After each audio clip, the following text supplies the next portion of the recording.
Miss beats Georgia Tech 48-23. Speaking of good crowds, for a non-conference game. That looked like a good crowd, and they were all red, too. Yeah, it was 64-150 was the announced attendance. I think it's pretty close to accurate. I don't get why they tell the crowd to wear red and the team wears navy blue. Are you supposed to match? I'll tell you why. You gotta explain. Okay. Here's your answer. This coaching staff has decided they're going to do their thing with uniforms. And they're going to wear 12 different combinations over the course of 12 games with the uniforms that they've got. Jerseys, helmets, pants, etc. Marketing department makes the decision in the summer, we're going to make the stadium look a certain way. And it's like never the twain shall meet. So it's like first game's going to be a whiteout. Team's not going to wear white jerseys at home. Second game's going to be wear red. Team goes Navy. Game 3 against LSU, I don't know. I think most Ole Miss people would say that Ole Miss should be wearing red jerseys with gray pants and either Navy helmets or powder helmets against LSU. Guess what they're not going to get? Yeah, I would agree. That is the uniform that Ole Miss should be wearing when they play LSU. I agree. They'll probably wear the powder blue jerseys. Yep. With the white helmets, yeah. All right. Probably so. All right, to the game. Great crowd. So for the second consecutive game, there are a lot of people have said, that game was a whole lot closer than the final score indicated. And that's true. I don't think this one was. Well, but okay. Let me explain and then see if we agree or disagree. This game was tight for a while, obviously.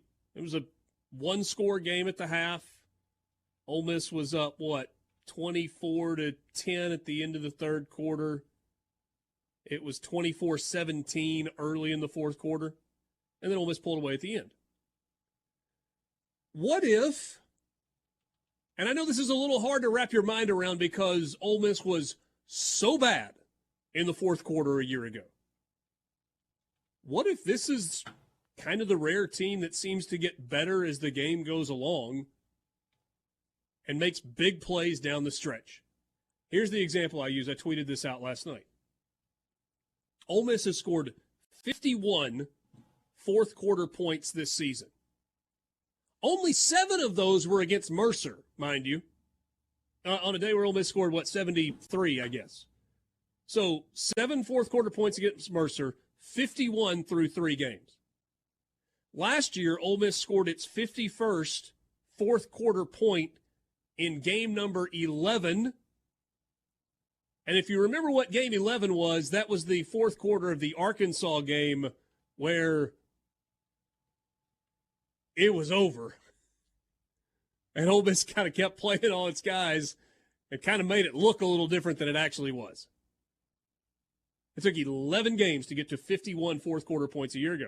So what if maybe this team is better as the game goes along and is making adjustments at halftime on both sides of the ball that allow them to take advantage of what they saw in the first 30 minutes of the game? And this is kind of an overly simple answer, but I do think it's the accurate one. I think it's quarterback play. I think that, again, it's Mercer, it's Tulane, it's Georgia Tech. Now, Tulane and Georgia Tech are competent. Ask Southern Miss fans how competent Tulane is, especially that defense. They're good. Georgia Tech, though, competent. They might go to a bowl game this year. Haynes King looked pretty good. Certainly not bad. 100 yards and rushed for another 50 or 75. Ole Miss is only going to play 2 teams with worse rosters than the one that they just played on Saturday. I mean, the price of poker is going up. I mean, we're going to find out what Jaxson Dart ceiling is starting on Saturday because Alabama, even with their struggles, are not Georgia Tech and Tulane. It's a different animal. But as I said last week, his floor has clearly elevated. And what's impressive about these really last 2 games is they were weird for different reasons. The Tulane game was weird because his offensive line up front was getting their rear ends whooped for 4 quarters by Tulane. And yet, he stayed in it, didn't get rattled, didn't get frustrated, was able still, despite the pressure, to evade pressure and deliver accurate footballs down the field and make plays with his feet. And in this game, Ole Miss only had 4 offensive possessions in the first half. They ended with a field goal, a touchdown, a wide open dropped touchdown on a 4th and goal. That should have been one, and a blocked field goal. So offensively, they weren't even really poor in the first half. There was a handful of drops mixed in with the first half, so receivers aren't really helping him. Judkins isn't really healthy. You're missing your tight end, you're missing a wide receiver, your wide receiver, and Georgia Tech kept the ball away from you. It's kind of a weird start to the game.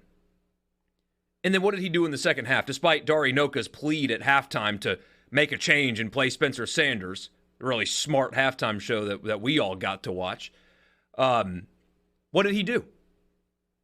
He delivered again. Time after time. When the game got weird, he stepped up in the first 2 drives of the second half, touchdowns. Easy. And then it got weird again. Defense gave up 2 busted coverages that led to touchdowns. And then he threw 2 of his best deep balls he's ever thrown on back-to-back possessions and put the game away. The throw to Jordan Watkins that hit him in stride that he took, 45 yards or 68 yards for a touchdown was beautiful. Yeah, it was 50 through the air. I counted, and the throw to Wade on the other sideline, though, Wade was covered. Wade was covered, and he just put it in a perfect spot.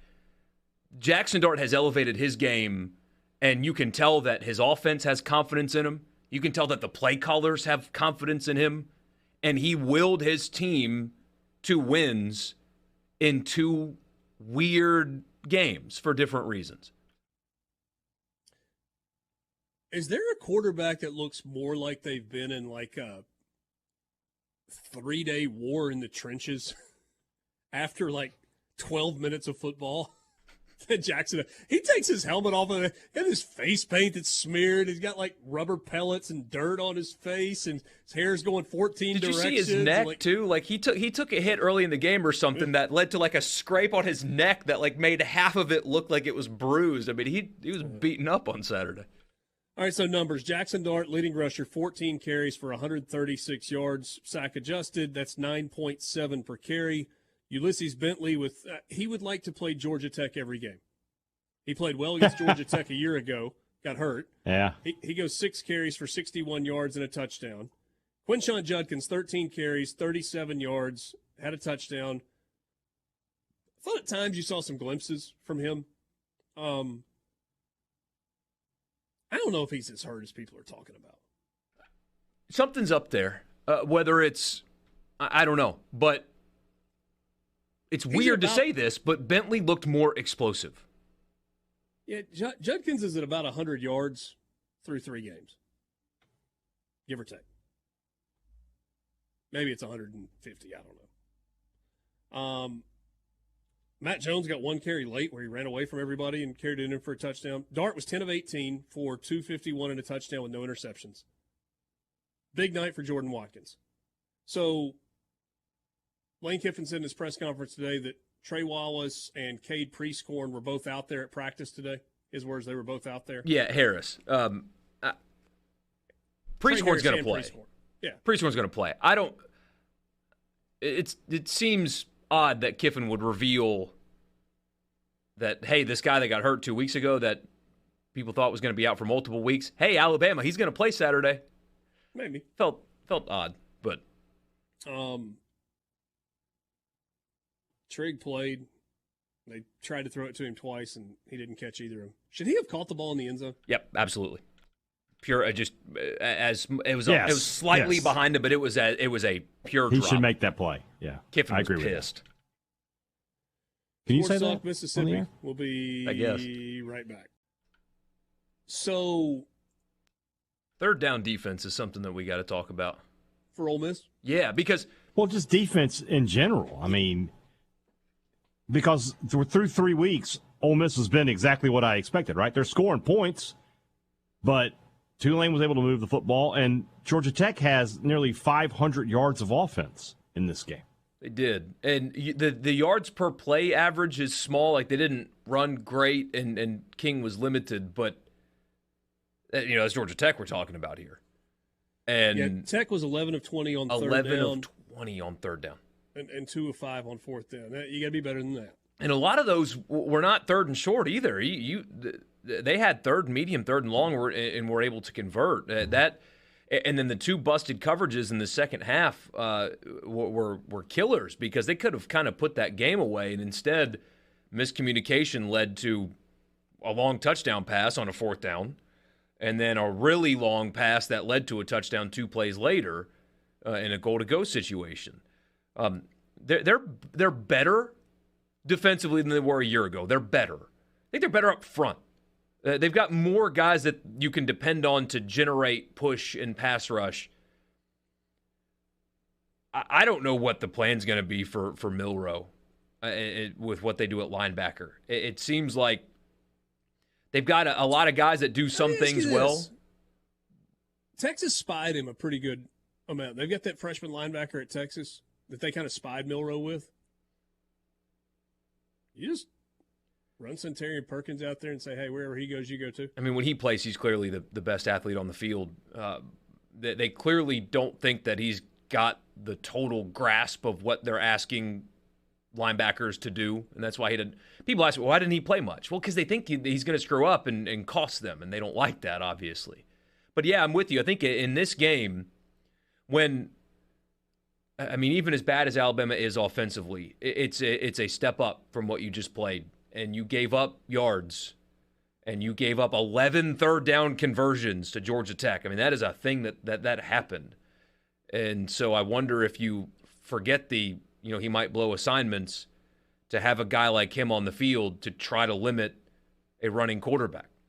It might be worth the risk at this point. All right, so total defense is such a misleading statistic because, right, what really matters? Do you give up points or not? Score, and I said, so Ole Miss is 11th in total defense.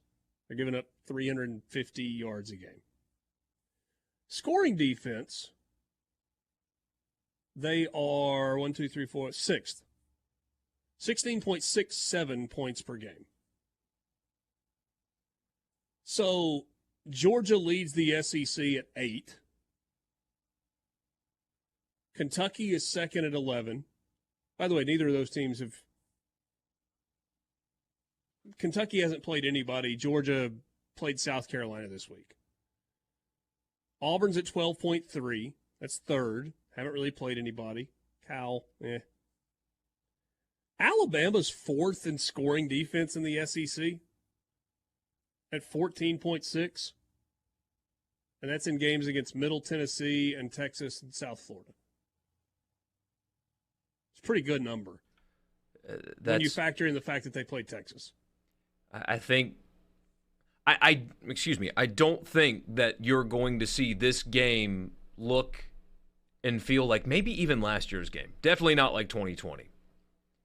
I think that despite Milroe's athletic ability and Ole Miss's propensity on defense to give up yards like they did on Saturday, I don't expect Alabama to score a whole lot.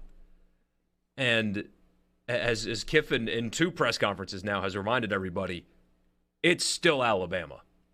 And they've got NFL players at every spot on that defense. Every single spot. So I don't think Ole Miss is going to be scoring a whole lot either. But there is a mystery. There's a mystery this week. Who is actually calling the defense for the Alabama Crimson Tide? Nick Saban had to address that in a press conference today, which I think is exactly what Lane Kiffin wanted to see happen.